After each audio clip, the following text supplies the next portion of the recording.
cheese stick ngayon. Ang dami, ano. 200 pieces yan. Natapos ko rin gawin ngayon. Ito nga po pala. Kukunin ko yung labahan ng aking ano, ng aking apo. Ito. Mga labahin niya. Ibababad na naman natin para ito hindi pwede ito, iwalay ko na ng labayan kasi kumukupas. Ito.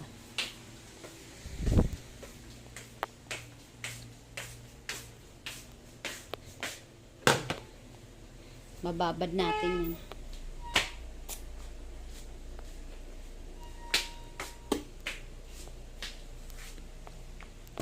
Lagay ko lang muna yung aking phone dito.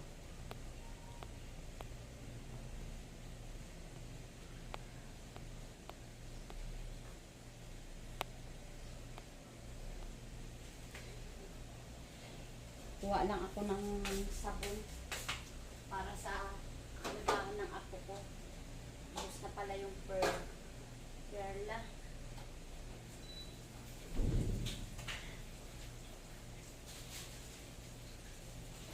Sobrang hina yung tubig.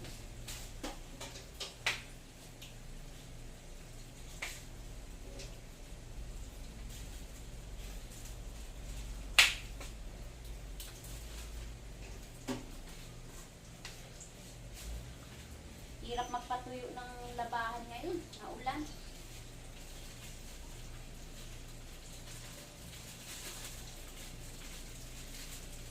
Malaki naman na yung apo ko, mga 9 months na, kaya hindi na ako gumagamit ng perla. Ito na sabon na ano na. Kasi nung sanggol siya, siyempre hindi natin alam kung ano yung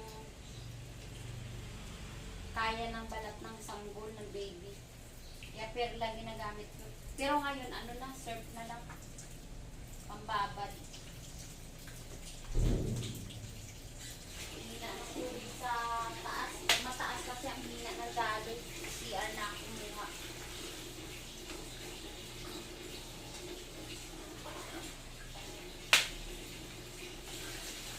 Hirap mga akit sa lababo yung tubig.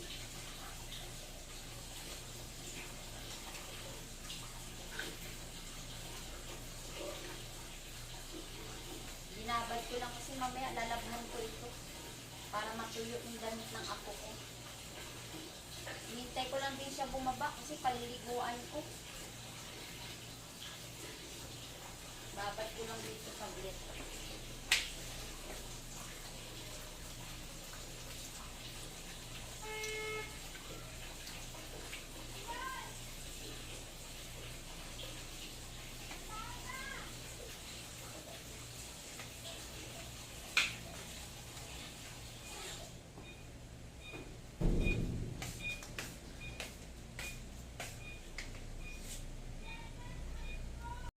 Na pala, nalate ako na maglalagay na ako ng bawang, garlic, and then isusunod natin yung ano, luya, ginger,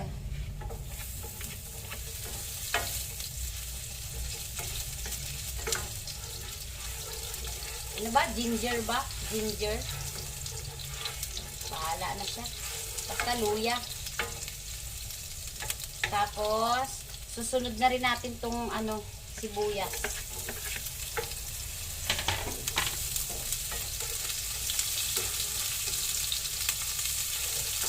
Papula-pulahin lang natin.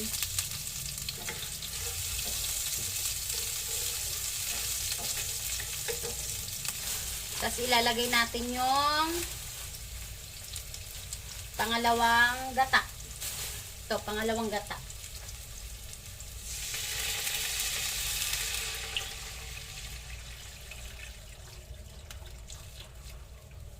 Sorry hipon ilalagay ko pala dito. Kaya wala akong ginisa na kung ano.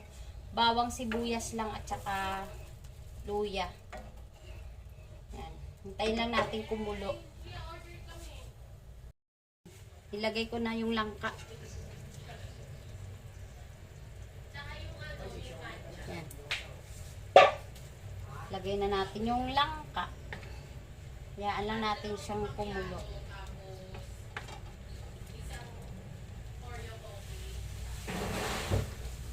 Lalagyan ko lang din ng asin. Para umano agad yung lasa niya.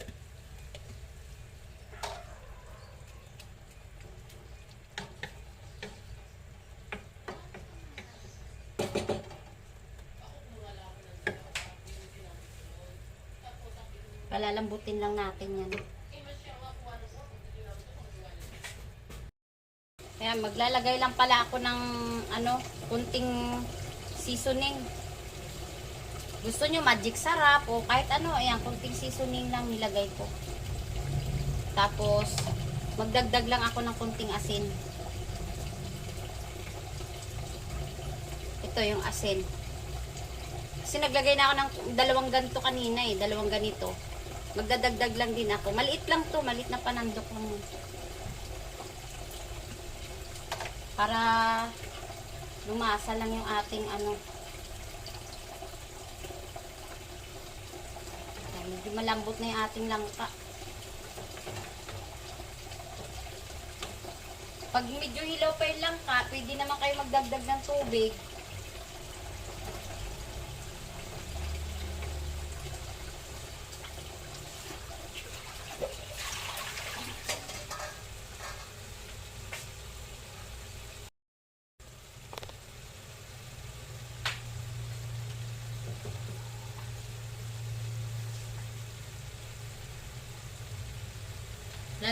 Ilalagay ko na yung yung hipon.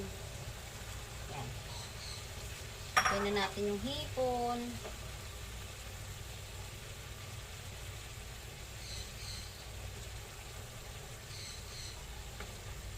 Ano lang to, bumili lang ako ng pangsahog na hipon, 100 pesos lang talaga.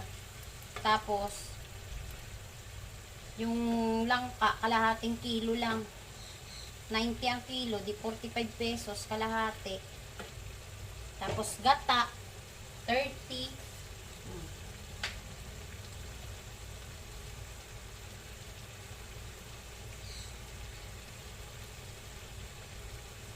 Kaya yung ating ngayon, yung ating ulam ngayon, nasa lang, magkano ba yung yung hipon, 100. Tapos yung gata, 30. Tapos yung langka, 45. 85. 185. Yan. 185 yung ating ngayon. Gastos sa ulam natin.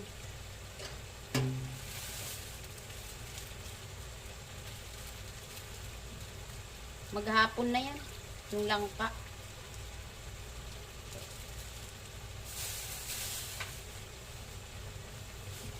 May binili naman akong manok, yung picho, pang naman yung chicken alaking daw nila. Lulutuin ko din mamayang hapon na lang.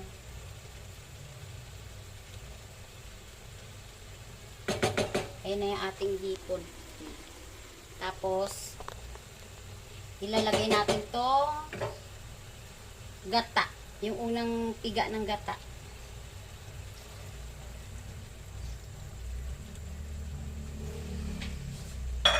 Piga ng gata.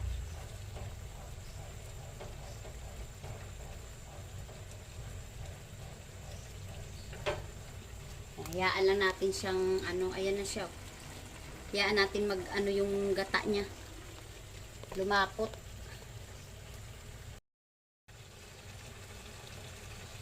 Tikman na natin yung ating ayan, yung ating ginatang langka.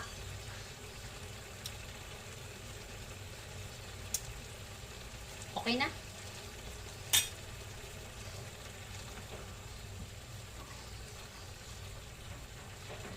Patakan ko lang ng kunting paminta. Sarap kasi ito pag may paminta din.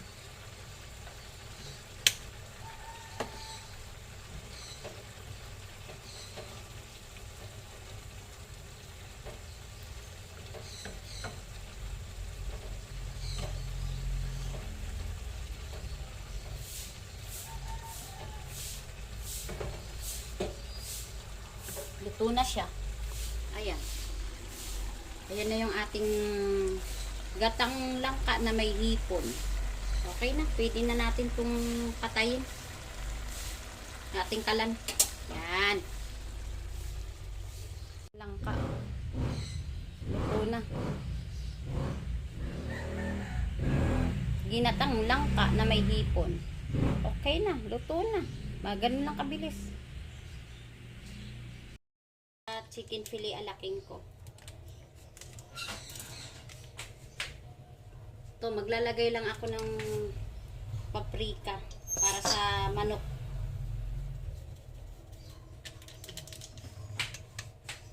Tapos maglalagay na rin ako ng isang itlog. Ulam naman yan para mamayang gabi.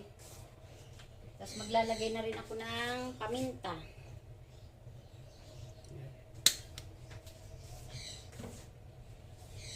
Tapos patak lang na asin lang.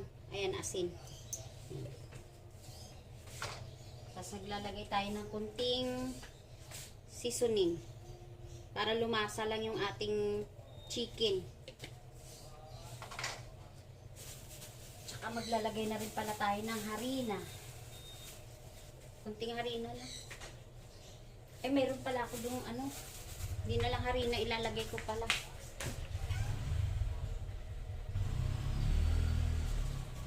Wala na. Nababahin ako. Naubos na pala yung aking ano. Ito na lang, harina na lang. Kunting harina lang.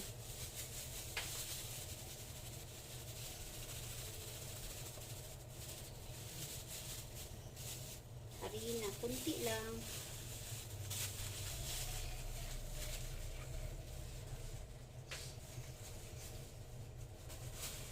Tapos cornstarch.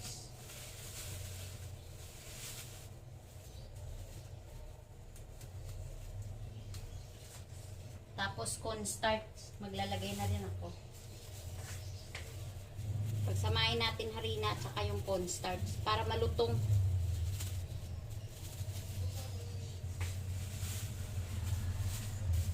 Ayusin ko pa ito mamaya.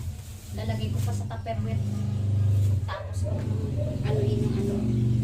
Tapos maghugas tayo ng kamay para imasa natin to. Teka, dagdagan ko pa ng konting asin para nakulangan ako sa asin ko. Kasi yung ating gagawin mamaya na sauce ng alaking, may timpla na rin naman yun eh.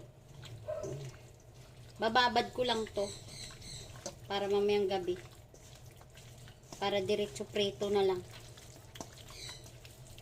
Masarap kasi may paprika tong alaking para mabango.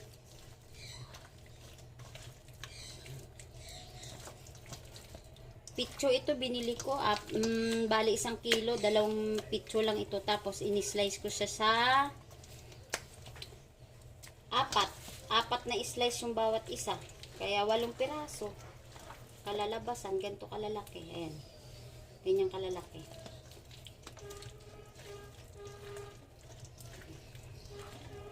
Nag-request ng mga chicken alaking alaga ko eh. Ito mamaya yung kanilang hapunan.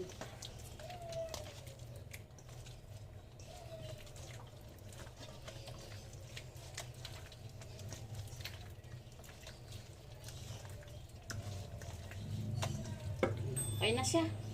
Ililipat na natin to sa ano, tupperware muna. Kasi mamayang gabi ko pa lulutuin yung... Mamayang gabi ko pa ilulutuin ito pati yung kanyang sauce.